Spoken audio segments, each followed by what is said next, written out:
Hello everybody, welcome to the United Stands. I'm Mark Goldbridge and this is your latest Manchester United news this Friday morning and transfer news as the Zerbi quits for United, ? Well, we don't even know if he's quit. There's talk of resignation. He's high on the list for Man United. What does that mean if he actually has walked out of Marseille? Also, we'll be talking about the big Man United transfer scam. There's only 3 full days left of this transfer window now, and Man United are still sat on their arse doing nothing. We've got 6 years of Bruno Fernandes. We've got comments coming in from Martinez.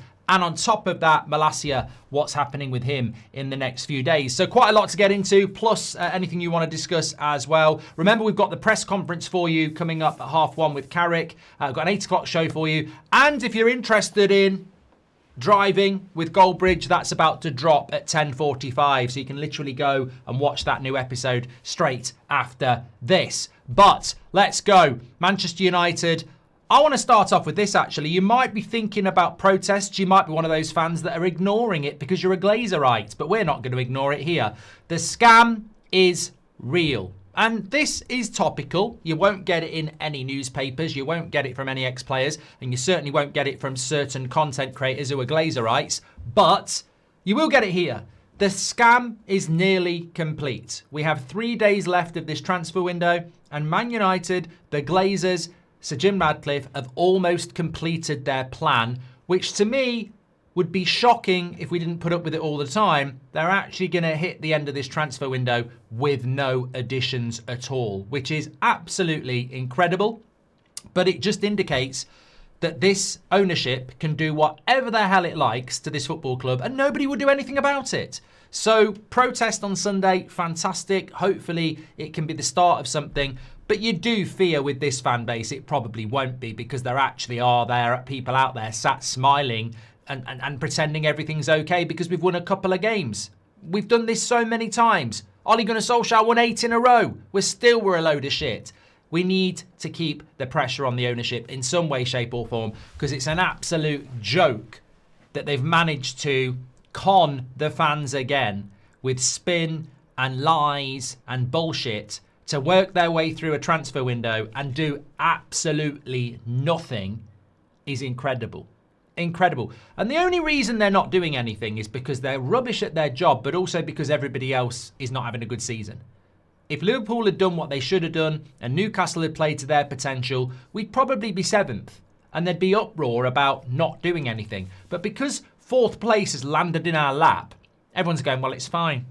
It's absolutely fine. But it's not fine, is it? Because when Liverpool bounce back, we'll drop down a place again. Next season, this season, it'll happen. Liverpool will bounce back and we'll drop. And what if a couple of other teams bounce up? We'll drop. Because this strategy of ignoring a January transfer window isn't going to work. We've got 6 years of Bruno Fernandes today. And we should be celebrating that 6 years. And many people are. And that's absolutely fantastic. But the scary thing is, as I said to you a couple of days ago, is that Bruno Fernandes is one of the best signings we've made this century. He's certainly the best signing we've made since Sir Alex Ferguson retired by a very, very long way. But for those of us who remember, because we live Man United every day, the only reason they signed Bruno Fernandes was because Paul Pogba and Scott McTominay got injured. If they hadn't got injured, we would never have signed Bruno Fernandes. We ignored him in the summer when we were meant to sign him. And then we signed him in the January because we got 2 injuries. I don't think we would have gone back in.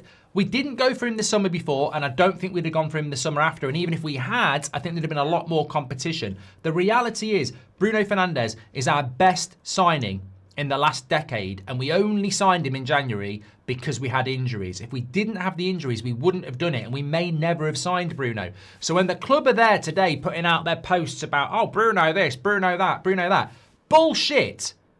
Bullshit. Shit ownership again.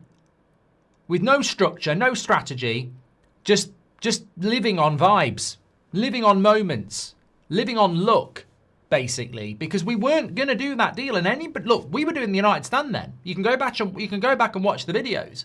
We weren't doing that deal until McTominay and Pogba got injured. So, call out the bullshit from this regime. They'll be out there celebrating what they did, but don't have a bloody memory like a bloody goldfish. Actually have a memory that serves the truth. They weren't going to do that deal in January. They only did it because they had to do it because of injuries. And look how successful that turned out to be for Manchester United. And also, just in relation, I've seen a few people saying, well, Liverpool aren't doing anything in the transfer market. Arsenal aren't doing anything in the transfer market. Chelsea aren't doing anything in the transfer market. Maybe we're right not to do anything. Hold on a minute. Man City are doing it for the second year in a row. Arsenal and Liverpool and Chelsea spent a lot of money in the summer building their squads out. They're also already in the Champions League. They're also better than us in relation to their recent history. We're meant to be catching up with those clubs. You can't be like a lap behind somebody and then they stop for a little break and you go, I'll stop for a little break as well. You're a lap behind, you bloody idiot.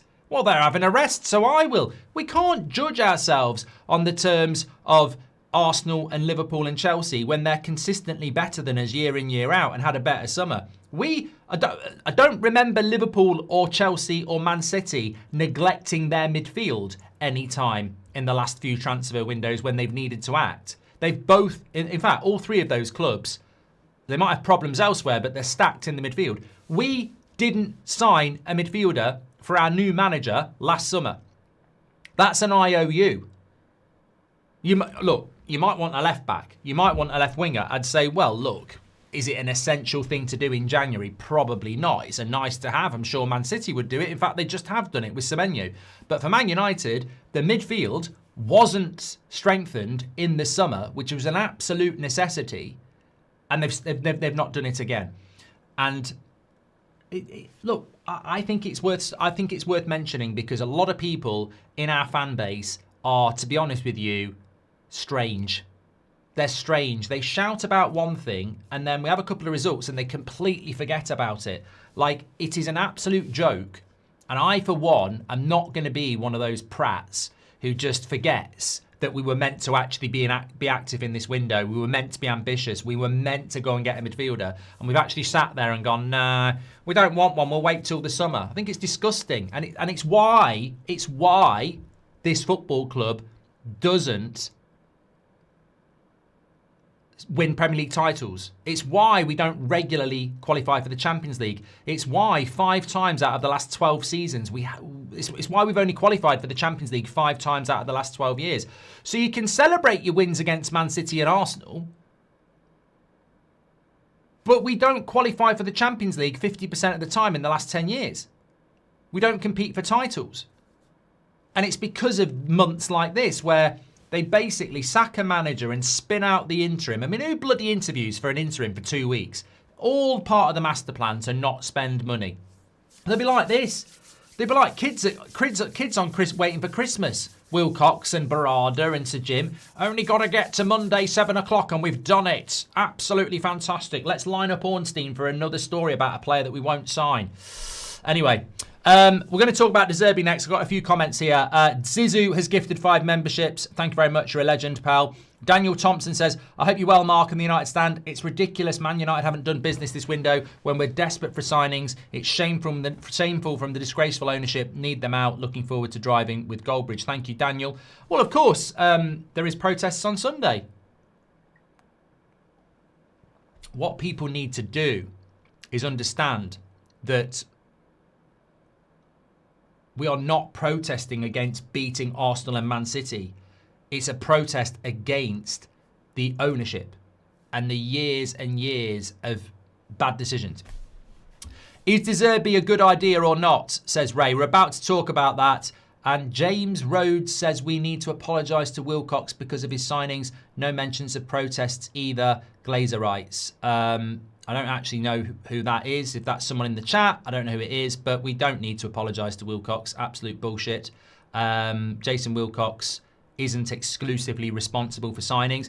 You know what I always find quite funny about the spin is that it's never allowed to... It's Amorim's problem if a player flops, but if a player's successful, it's Wilcox. And yet we know it's a transfer board with Faval, Barada, Amorim, Wilcox, and even Sir Jim and the Glazers stick their nose in. So nobody can exclude. There's nobody on that board that can say we're signing Sesko and it's all mine. That's just not the way it works. Sesko was also Vivel's signing apparently, but it still has to go through that board. So that's nonsense. As for no mentions of the protest, I said it last night. Why a genuine Man United fan isn't mentioning the protest, whether they're going or not, is, well, you may as well wear a Glazer t-shirt, shouldn't you? I mean, I just don't. I'm yet to hear from any of you or anybody out there how it's justifiable for a Man United fan not to be supporting the protests. I just do not get it. So if they're not mentioning it, probably waiting to see if they can get an interview on the US tour. Please give us an interview on the US tour. Knobheads. Full support to the 58 for the protest. Also, I like the idea of Enrique/Tuchel as the manager and Carrick number 2 and takes over in the future. Literally what we spoke about last night, Rajaf. And yeah, maybe that's a way. Maybe that's a way. Casemiro leaves in the summer, so why not get a midfielder in now and give them a chance to settle in? Too logical, average. Too logical to do that. Slazy says Neves, Goretzka, Sessegnon, Maignan are all free transfers this summer. You think we can make any of them work? We at least need more depth and backup. Well, I saw Fabrizio this morning talking about Goretzka is going to leave. Ruben Neves we know about. Maignan, I think, is actually signing a new contract at AC Milan, so I don't know about that. But, I mean, I don't know. I don't know. I mean, again, waiting for free transfers in the summer. I mean, Terry made a great point about this. Terry was saying, I don't want Ruben Neves. I don't want Conor Gallagher. I'm not going to moan because I don't want those types of players. I want Elliot Anderson. I want Angelo Stiller. I want Carlos Baleba. So I suppose the Terry stance is he's willing to wait till January, which I'm not, by the way. Sorry, he's willing to wait till the summer if we're going to get those top signings, which some people might agree with. I don't agree with that. I don't think in football you can wait and there's no guarantee we'll get them. I think we needed to get something done in January and we completely ignored it. There was never any intent from Manchester United to sign a midfielder this January. None. There's been a little bit about loan deals, but there's been nothing about signing anybody. We've made no moves at all. But imagine if we wait till the summer and then we loan Goretzka. I mean, I think people like Terry are going to be furious with that because you're going to go, well, we could have got Conor Gallagher. We could have got Ruben Neves in January. To wait for the summer to get Goretzka is shit, to be honest. Wilcox copped up, signed him Delap, apologised, says Rajaf. And the last time I checked, Amorim chatted up Mbeumo and Cunha. So Glazer writes and Ineos Wilcox lovers, do you think Amorim for those two amazing signings, says Lee Cape Town. Yeah, we're going to thank Wilcox for Agate as well. I mean, that's £60 million and he ignored Ten Hag on that one and pushed it through. So, yeah, one for Wilcox, yeah. Sacks a manager halfway through the season because he can't manage people. Mark off topic, but thank you for giving me the confidence to build a YouTube channel. Hope to work with you one day. You're the GOAT, says Football Wrapped Show. Thank you very much for your super chat. Right, let's talk about this De Zerbi thing because this is probably the most topical thing going on this morning. So, remember on the show last night I was talking about how De Zerbi might be getting the sack from Marseille. Well, there were stories coming in late last night and early this morning that he'd resigned as the Marseille manager. That has now been, well, not officially confirmed, but apparently De Zerbi has told L'Equipe in France that that's not the case. And that apparently he's ill. That's why he didn't take training. But something is clearly going on. Like, you don't get rumours of him being sacked, rumours of him resigning, him not being at training. So it sounds like something's going to go on there at Marseille, which is, look, Marseille can be quite, you know, I read a story this morning that apparently Mason Greenwood's not talking to the director of football. So it's not like the most steady of ships at the moment. But where this enters for Manchester United, would De Zerbi be quitting for the Manchester United job? I mean, look, a lot of the conversations United need to have with managers need to be taking place over the next few months. But of course, Tuchel will be preparing for England, Nagelsmann for Germany, Pochettino for USA, Enrique's at PSG, Emery's at Aston Villa, Glasner's at Palace, Iriola's at Bournemouth. So a lot of the managers you're going to talk to are going to be in a job. If De Zerbi's out of a job this weekend, one way or another, Man United can talk to him. They can talk to him, and he is high on their list. So, look, is he quitting for the Man United job? I mean, technically you could make it about that, but I think he's probably quitting because he's fell out with Marseille. But he'd also be a fool to quit because there's got to be some sort of severance package there. But then again, maybe it's not that big at a club like Marseille. So I'd certainly keep an eye on it. Somebody said, do you think if De Zerbi quits Marseille, he could be in charge of Man United next week? Well, no, I think they're going to give Carrick, quite rightly, the interim job until the end of the season. But it's... Sorry, I'm just going to get rid of this idiot in the chat. You know, it's not a passport to just talk shit, whatever your name was. I'm not reading it out either. Goodbye. Back to sense. So, yeah, De Zerbi is going to be high on Man United's list. If he's out of a job or he resigns, jump before he's pushed, as someone said in the chat, then it means that Man United can just go and talk to him. And in a way, he'd probably move up the queue because he's going to be cheap. A manager that's available is cheap. The same as Glasner, the same as Areola, the same as Marco Silva, the same as Carrick. They're cheap because they're free. So, look, De Zerbi leaving Marseille is significant. I think there's a few Man United fans that don't really want De Zerbi. But look, the reality is we don't know who we're interviewing. We don't know what the plan is.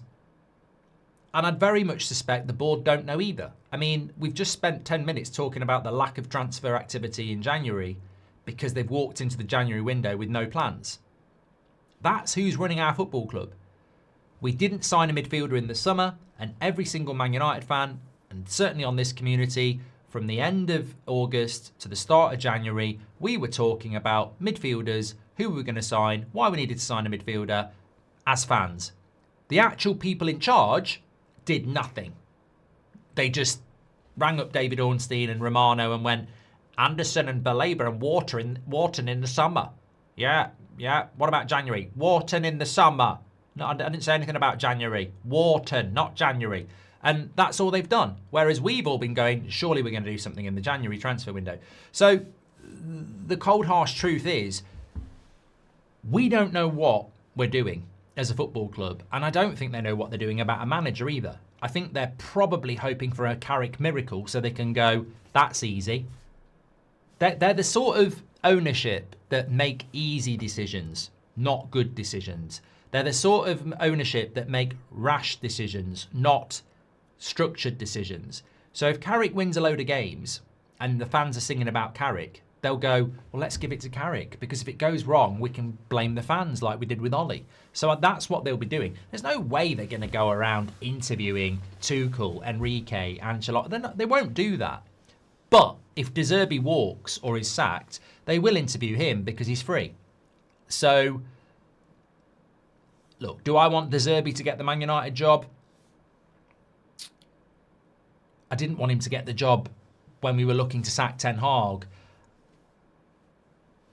De Zerbi, to me, I think at Manchester United, and Sand says no to De Zerbi. Well, let's run a poll on it. I mean, I suppose that's the best way of doing it. We had a few polls last night. What a great show last night, if you didn't see the Fulham preview, by the way. Would you take De Zerbi? I think De Zerbi is an interesting coach. And I'm not as cold to it as I was 2 years ago, because I wanted Ten Hag to stay. I didn't want De Zerbi over Ten Hag. In a situation now where we have no manager, I'd probably be warmer to a De Zerbi appointment than I was. Having said that, I mean, and maybe every manager has this problem. There are certain managers I look at and I can already, it's like AI, I can put them in the dugout at Man United and see their tired and aging face as they face the pressure of being a Man United manager and get sacked. So I think with De Zerbi, I can't see the success, but I can see the failure. And that's really unfair. That's like Baleba. That's like me saying he's a flop before he signs. He worries me, Baleba, but if we sign him, I'll back him and I'll give him exactly the same patience and time every signing should get. However, so it is unfair to do it, but I look at people like Glasner and De Zerbi and Areola, and I go, good coaches, but I can already see them failing more than I can see them succeeding, because this club has been bad for so long and it's such a difficult job and it's such a shite board that I think it swallows everybody up. But I actually think there's probably only, and even if Carrick gets the job, and maybe he will, like, I'm not opposed to that, but even if Carrick gets the job, I can see him in 2 years absolutely deflated, falling apart, swallowed up, won't be able to deal with the pressure as well. But if you're asking me for a manager that's not going to fall into that trap, well, it's very, very difficult. I think it's a very, very difficult job. And as I've said before, I don't think Pep Guardiola would do well at this job. For that reason, you've got to go for the very, very best you can get. And the very best you can get is, in my opinion, Enrique, Ancelotti, and possibly Emery. And that's the only three I'd be relatively interested to see what they can do. Everybody else, I think it's just how long it takes for them to fail. Baddies, welcome to the Members Club. Thank you very much for joining the Members Club. Make sure you get your badge in. We've also got a comment coming in here from Lucio, who says, would you take Goretzka on a free in the summer if we get another midfielder as well? No. Goretzka's never been a player that excites me, and he has been linked to Manchester United many, many times before. He's 30 years of age, and he'll be 31 next week. So that's just not the deal for Manchester United. It's way too close to Casemiro's age. He's never played in the Premier League. No, it's a no. And to be honest with you, I don't actually think United would do it anyway, because he will want big money, and we don't like signing players over 26. So I don't think. For me, it's a no. For some of you, it might be a yes, but for me, that would be a big no. De Zerbi needs very specific players, says James Cave, for his idealistic style of play. Look how many signings he made at Marseille. Just doesn't feel right for us. I don't think we will go for De Zerbi, to be honest, but he was high on the list before. Ryan says the logical thing would be to say to Bayern, here's 15 million, give us Goretzka. Board won't do it because they don't work like a football club. I don't think Goretzka wants to leave before the end of the season either, Ryan. Bayern are probably going to win the league. They've got a chance of the Champions League. I get the feeling that Goretzka is one of those players that is going to leave in the summer on his own terms and isn't going to leave in January, wants to see the season out, as some people do. So, but again, I actually disagree with you, Ryan, and I actually would agree with the board on that, which is rare, but it shows there's no agenda. I wouldn't be giving Bayern Munich £15 million for Goretzka, who's 31 next week. I wouldn't do it, no. Hi, Mark. For our club to show intent, and they are a serious club, says Lee in Cape Town, go buy Emery's contract out. Forget about hipster managers and Tuchel. Well, is a gangster, always fighting with the boards after a year, says Lee Cape Town. Thank you very much for that. I've also had a question here from Jid91 about the Champions League, but he says, in your opinion, how many players do we need to sign to have sufficient squad depth to play in the Champions League next season, considering we may need to sell to buy? Well, look, again, this topically fits into a news show because, as we were talking about at the start, it's a disgrace that we've not done anything in the January transfer window. An absolute disgrace. Because when you look at Manchester United Football Club, regardless of Champions League football, we need 5 or 6 signings. Even if we weren't in Europe next season, I'd still say we need 5 or 6 signings. In addition to that, Casemiro's going to go. Xerxes will go in the summer. Agate might go in the summer. Bruno might go in the summer. Maguire might go in the summer. These are 5 first-team squad players. So we're going to lose somewhere between 3 and 6 first-team squad players. We already need to add 5 or 6. So you're pushing towards 8, 9 there, aren't you? So we're not doing 8 or 9 signings in the summer. And then, like you say, it's Champions League, so you probably need 2 or 3 more. So when you think, look, everybody's personal equation will be different. I look at that United side and I think we need, certainly, let me be conservative. So certainly need a backup striker, certainly need 2 midfielders, and certainly need someone who can play wide. And I'd also like a more experienced goalkeeper to support Le Mans or challenge Le Mans or be a backup to Le Mans. And I'd also like another fullback. So ideally, I'd want 7 players today. 7 today. But let's say 4. Let's be conservative and say 4. 4 players today. Well, Casemiro goes. Well, I think we need 2 midfielders even with Casemiro. So Casemiro goes. I need another midfielder. Maguire goes. I do need another centre-back. Xerxes goes. Well, the backup striker covers that, to be fair. So 6 in the summer. And then, because we're going to be playing in Europe as well, I need probably another 2. I'm being conservative here. You could easily go over 10. So I think we need 8 players this summer if we're going to be in Europe to cover off what we need anyway, players that are going to leave, and the squad requirements for next season. 8 players in one summer. Forget it. Never. We won't. We might not even do half of that. But that's why the January window is so important, because if I'm a competent director of football, I'm saying I've done that equation months ago, and I'm going, with the players that are going to leave, the holes in the team, and the increased games next season, we're going to need to recruit 8 players. They're not all going to be £50 million, but we're going to need to recruit 8 players. We therefore need to use January to get 2 in, so that then in the summer we only need to do 6. And we ignore the January window. And this is what I mean. The circumstances of Man United are wild. We ignore a window when everybody knows we need to buy about 5 to 10 players, which is impossible in one summer when it's a World Cup year. So it's always spin and bluster and bullshit, because anybody with a brain in football knows that Man United need to sign between 5 and 10 players for next season. And we're going to do it all in one window now, instead of utilising a window where you could. But you know what it shows? It shows a lack of ambition, a lack of knowledge, and a lack of funds. Because no good business would put themselves in a position where they need such a high volume of recruitment and ignore a recruitment window. They wouldn't do it unless they knew they've not got the funds for it anyway, or they know they're shit at their job. Look at Man City last January. How many players did City buy last January? Can't remember, but a few. How many have they bought this January? 2. How many did they buy in the summer? A few. It's strategic, well run to go, that's a window, let's get some in. That's a window, let's get some in. That's a window, let's get some in. You only ignore a window if your team's okay. If you've got a really good team and a really good squad, you ignore the January window. 100% happy with that.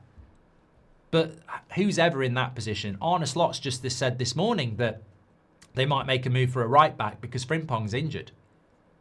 Chelsea are moving for a centre-back, like they did for Enzo Fernandez, that Xhaka guy. They want to try and get him in before there's a competition for him in the summer.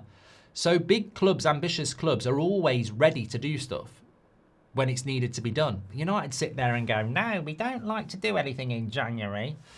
In your opinion, I've done that one. I don't understand the hype around Zerbi, says John United. Gary Glazer talks a lot of shit, says Rajaf, but I agree that Ineos need to eliminate as many risks as possible. So Tuchel, Enrique, Ancelotti over Zerbi for me, says Rajaf. And Ben Beaton says, the most important transfers we need is Glazers and Ineos out and Sheikh Jazim and Luis Enrique in.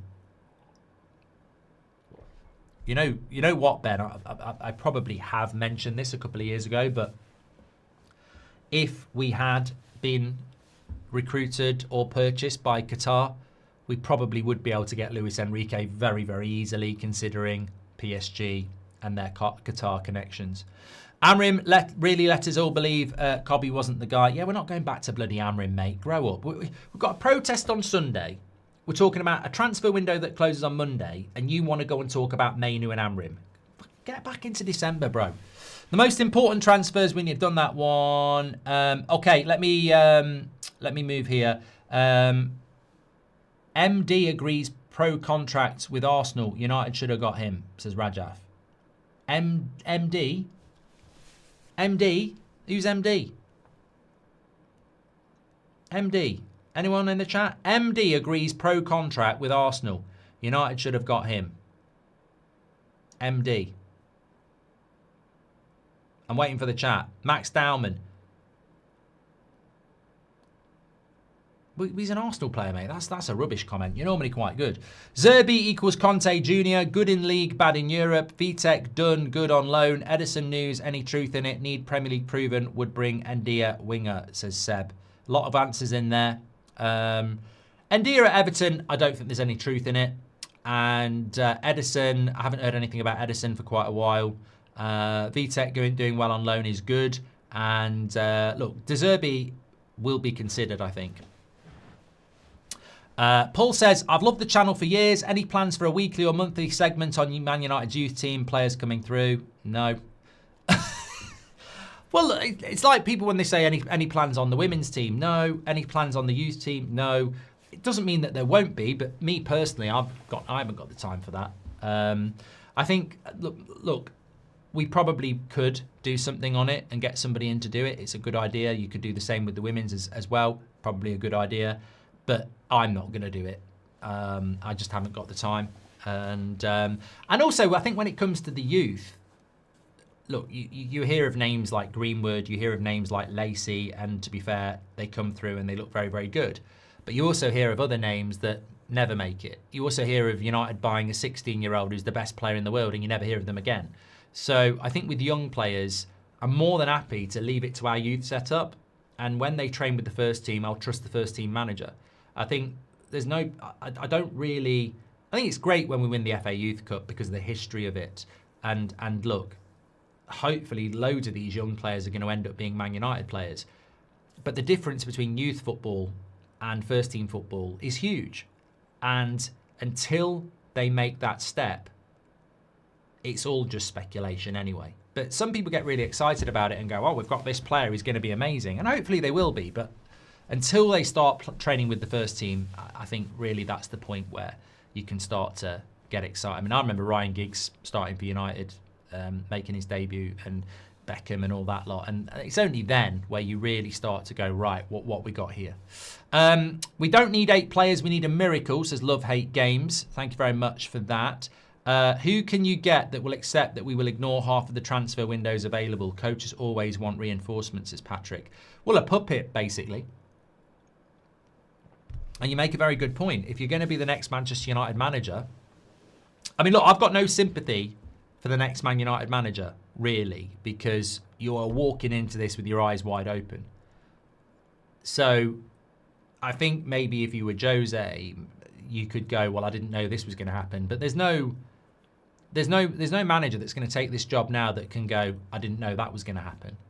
I think I have sympathy with Amorim because he was recruited as a 3-4-3 coach, and you would expect they're going to build you a 3-4-3 team, and they asked him to go to a back four. I mean, I think that's bloody ridiculous. It's stupid. So I do have sympathy for Amorim. But I think the next manager, if you fall for their lies, or you don't do your research, you're going to have to take a job where they don't spend money in January. You're going to have to take a job where they'll overrule you on transfers. You're going to have to take a job where the director of football likes to stick his nose in the coaching. So these things which irritate me and I think will hold us back as a football club, the next manager cannot cry injustice because you're walking into that situation willingly. And if you believe their lies, well, that's on you, isn't it? 6 years of Bruno is crazy. I remember you on holiday and the ship sinking. Thank you for all the amazing content, says Jack. That was the summer. That was Mallorca in the summer. I was like going mad. Please sign Bruno Fernandes. And then they didn't do it. And I thought, well, that's it. We fucked up. And then, as I say, McTominay and Pogba got injured and they went and did the deal. And thank God they did, but very lucky. Very lucky. I do remember that summer before we signed him and we were getting loads of Portuguese reports that United wanted Bruno. And then they didn't do it. And it was ridiculous, like it was every day. And then we didn't sign him, and United sort of put the spin out that they'd never been in for him at all. And you were like, oh. And then McTominay and Pogba got injured, and they signed him in the January. So we were very lucky to sign Bruno. I mean, he was definitely a fan signing before he was a club signing. And we were right. We were right. What a signing he's been. I've been burned so many times seeing big talents coming through and smashing it just to fade away. Do you believe it's different this time with players like Dorgu and Mainoo, says Marlow? I'm very relaxed about Mainoo. I think with Mainoo, there's a really talented player there. Some of our fans don't think he's that good. So I'm wary of going, he's going to be world class, because I think there are some people out there who think he's going to be ass. But I just think at the moment he's probably... I think Mainoo's lesson in life, and he's got nothing to do with this, it's just a lesson, is that you can be in a really bad situation and think there's no way out of this. And then you wake up the next day and suddenly everything presents itself. And I've had that happen to me a few times in life, and it can happen. And sometimes it's just worth hanging in there because you just never know. I mean, a few weeks ago, he was probably going to get loaned out, wanted to leave. He's wearing his brother's wearing a bloody T-shirt, etc. Amorim leaves, Carrick comes in, we go to a 3-man midfield. Suddenly there's a space in the midfield for him, and he's playing every week. So I think with Mainoo, we don't need to put a label on it. I mean, Jamie Carragher is putting Mainoo in a bloody World Cup squad. I mean, it's laughable, absolutely laughable. He's not in a World Cup squad at the moment. He might be, but he's not in a rush. I'd rather, look, the most important thing for Mainoo is to stay fit. Any injury for a player now, as we've seen with Dorgu, is significant. You could be out, if you miss the next 2 months, you're basically missing most of the season at this stage because you're not going to be back till April. So I think with Mainoo, it's about consistency. I would rather see Mainoo steadily get better over the next 10 games, putting in good performances, than see a worldie and then a shit game. And but he's got that platform now. As for Dorgu, I'm just disappointed, Marlo. I think the time was now for Dorgu, and he was doing really, really well, and then he goes and gets injured. So, look, let's hope he can get back from injury and carry on, because I think he's one of our most exciting players at the moment. Hi, Mark. Say you don't think we go for Zerbi. Who do you think United will go for then, says Fritz? Well, I think we're going to give the job to Carrick, because I think the ownership are rubbish, and I think they'll go for the easy option. But if we don't go for Carrick, I feel like Tuchel might be the guy. Maybe Pochettino. I mean, I'm dreaming of Luis Enrique, but I suspect he will sign a new contract. De Zerbi was the one who brought Baleba to Brighton. He even called him the future of the club. Would De Zerbi be Ineos preparing for Baleba? Interesting take there from Goldbridge, definitely. And I remember De Zerbi's Brighton side getting some right batterings would be a disaster, says Itchy. As well. Okay, I want to talk about, you did Bruno watch along for his last game, says Jack. I was obsessed with Bruno. Look, it's sort of me, really. I am probably more critical of players that I think are good if they're playing badly than I am with players that I don't give a shit about who I think are shit. So I have given Bruno some quite bad scores over the years. However, I think he's our best player. And now he's back playing as a number 10. I'd do everything in our powers to keep him, because he is frustrating. I understand Ricky. I understand people who call him a Hollywood moments player. I've done it myself. But you can't hide away from the fact that, I mean, he's got 10 assists in the Premier League this year. He's the top assister in the Premier League. Like, normally there's a niche or a nuance to United stats, but he is the top assister in the Premier League this season, and he's been playing in the midfield for a lot of that time. So assists and goals are worth a lot of money. They're the best number 10 in the league by a long way. They're worth a lot of money. To let that walk out the door, I think, is a mistake for a team that's still going... When's Man United never going to be in transition, by the way? Man City are going through a transitional year, and next year they'll be established. Most teams go through transition for 1 year. Man United have been in transition for 13 years. You don't let players like that go when you're in transition, because stability and consistency is hard to find in transition. And look, that's a true statement, isn't it? Man United have been in transition for 13 years. Most clubs are out of transition in 6 to 12 months. I would not be letting Bruno Fernandes leave when we are definitely going to be in transition next season as well, and probably the year after that. I mean, I don't know when we're not going to be in transition, because if you keep sacking managers and you keep buying shit players and you keep needing to replace players and you've got a board like we've got, you're always going to be in transition. So players like that, really important. Craig says, love the new thumbnail on Driving with Goldbridge. It's up, is it? I didn't realise it was that time. Okay, what do you think about using Heaven in the midfield, says Emil.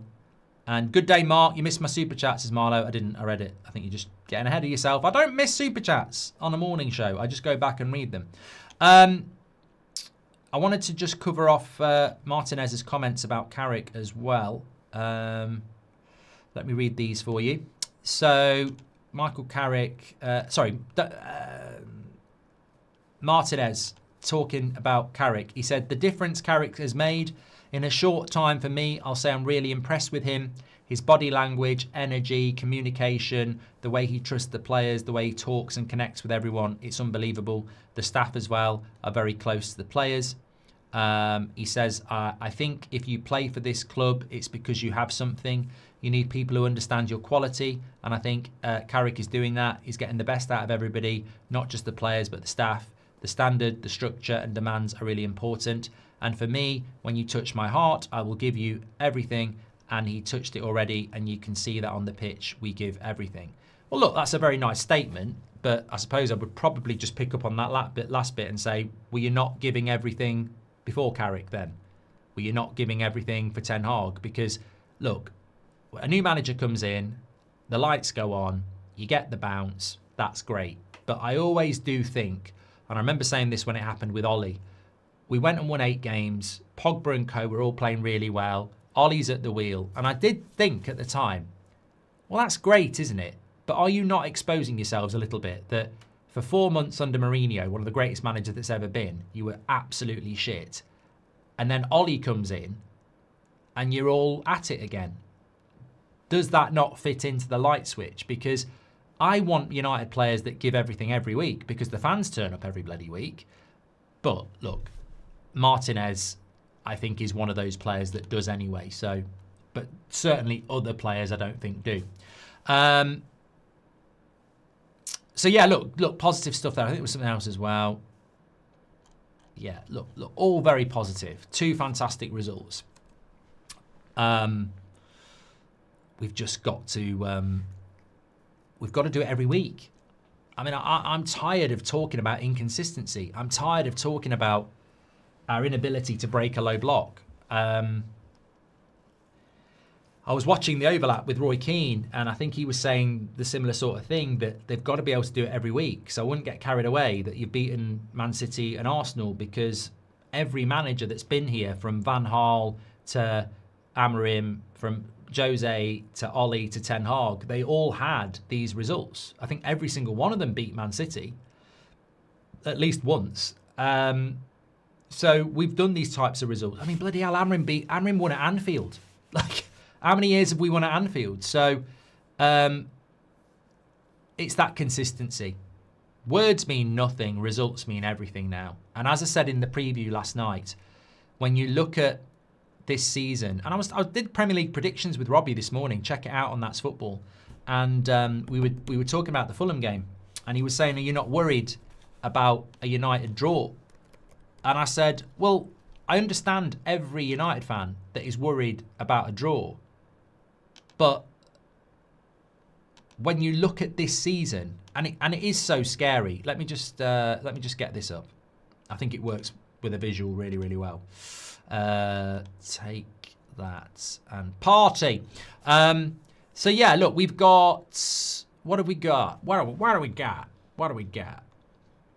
We have 38 points and we're 12 points off the top, right? Now, I'm not saying that any other club couldn't do this.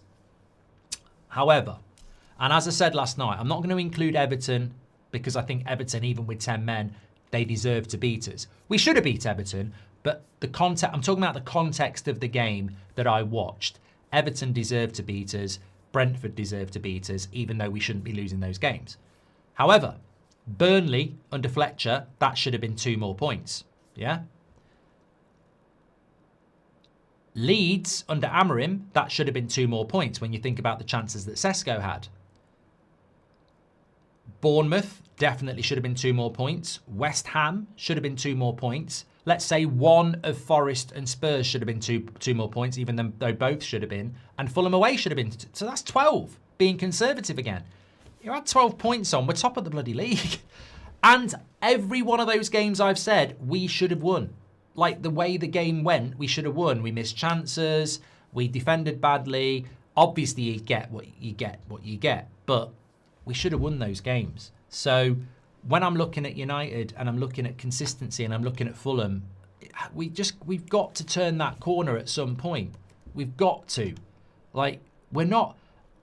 Look, I don't think we were that far off under Amorim. In fact, somebody said to me last night, you said you weren't that far off under Amorim, and yet a lot of United fans wanted him to get the sack. How could he have kept his job? I said there's 3 things for me that would have kept Amorim in his job, because ultimately the work rate of the team, he had the players, we were so close to the results. There's 3 things that would have kept him in a job. He never should have played Bruno in the midfield. He should have been given a midfielder. And when we were winning games, he shouldn't have sat back. He shouldn't have tried to defend his way and hold on to a lead, because that cost us a lot of points. And look, maybe he was never going to change that, and maybe he would have lost his job in the summer anyway. But I think we were very close with Amorim. Very, very close. There were so many games we should have won. There's so many chances we created. There was so much intensity.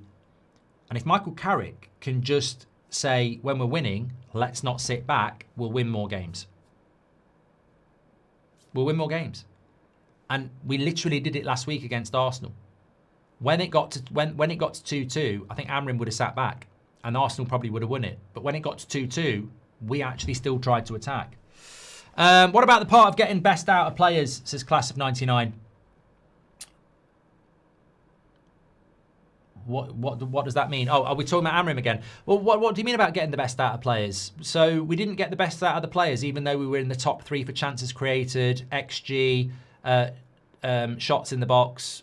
I disagree. I mean, look, you're never going to get me to go back and say that the Amorim era was a total waste of time and a joke, because factually, statistically, it wasn't.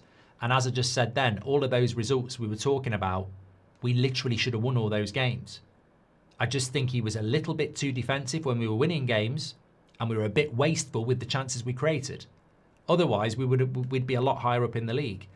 He got sacked because Wilcox is an idiot and wanted him to change formation halfway through a season and wouldn't buy in players. We've now got Carrick. We've got to move forward with that. We've got to turn those draws into wins to make sure we get the Champions League. And it starts on Sunday. And I think we will win on Sunday, because I don't think we're going to sit back if we're 1-0 up against Fulham. I think we'll go for the 2nd and the 3rd. Because I think Carrick, like I have, and like many of you have, will have assessed the last few months of the season and gone, there was a lot more wins there because United went conservative. Let's not be conservative. Let's go for it. Right. Thank you, everybody, for watching. I'm just about to type it into the chat. Unfortunately, it won't directly... I can't directly... I don't think I can anyway. I might be able to. I've pinned it in the live chat. New Driving with Goldbridge has literally just gone up about 5 minutes ago. But it's not a live stream, so I won't be able to just push you over there, unfortunately, which is a shame. So go to the pinned live chat or just type in Going with Goldbridge. I'll also put it in the top of the video description as well.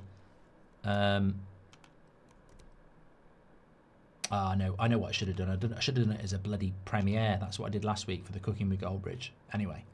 Kyle says you missed my super chat. Let me find it for you, Kyle. Heaven in the midfield. I mean, you could put Martinez in the midfield. Paul, Tullius, Patrick, Jack, Marlowe, Fritz, Goldbridge, Itchy, Badis, Lucho, James, Ryan, Lee, Jed, John, Rajaf, Dale, Ben, Party. Kyle, De Zerbi is so similar to Amorim. He is wedded to his ideas. As soon as the board get involved, we will be back to square one. Maybe a fair point. Maybe a fair point.